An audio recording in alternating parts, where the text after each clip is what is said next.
কেউ এই জমিন দিয়ে দল করে রাখতেছে হারা তোর নামটা যাবার কেন না ওজন আইতাছি আমি খায়ালে, তাহলে এই জমিন আপনার এখানে থাকবে না, জমিন তাদের অধীনে থাকবে।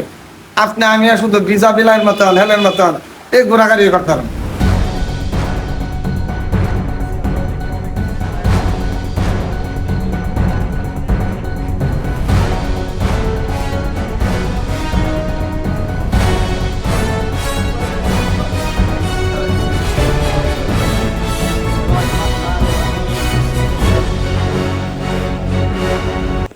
কিন্তু আমরা বাংলাদেশ ইসলামী ফ্রন্ট এখনো ডেভেলপ হইতে পারি নাই, তার কিছু কারণ আছে না?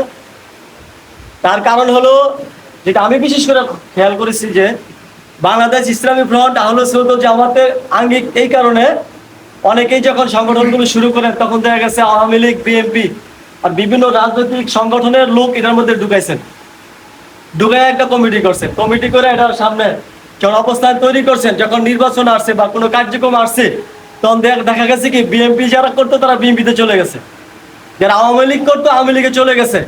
তখন ইসলামী ফ্রন্টের যে মূল যে অবস্থানটা এটা ধরে রাখা কষ্টসাধ্য হয়ে গেছে, যার কারণে আমরা আজ পর্যন্ত দাঁড়াইতে পারিনি।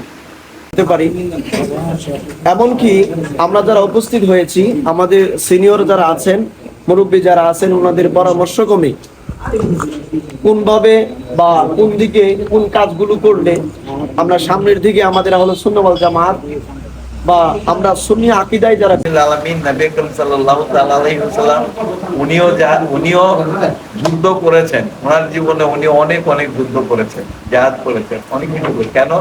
উনি নিজে কারোর সাথে গায়ে পড়ে ঝগড়া করতে যান নাই, কোনো এলাকায় যুদ্ধ করতেও যান নাই, কিন্তু ওনার উপরে যখন আঘাত আসছে তখন উনি প্রতিঘাত করেছেন। ওনার পথে বাধা আসছে, উনি বাধাগুলি অপসারণ করার জন্য যুদ্ধে লিপ্ত হইতে হয়েছে। বিসমিল্লাহির রহমানির রহিম নাহমাদুহু ওয়া নুসাল্লি ওয়া নুসাল্লিমু আলা রাসূলিহিল কারীম ওয়া আলিহি ওয়া সাহবিহি আজমাইন। আম্মা বাদ। আমি সকলে নিজের নামটা নিজে নিজে উচ্চারণ করেন। মহান আল্লাহ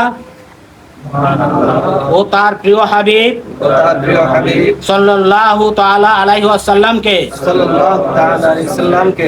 হাজির নাজির জেনে আল্লাহর নামে শপথ সহকারে অঙ্গীকার করছি যে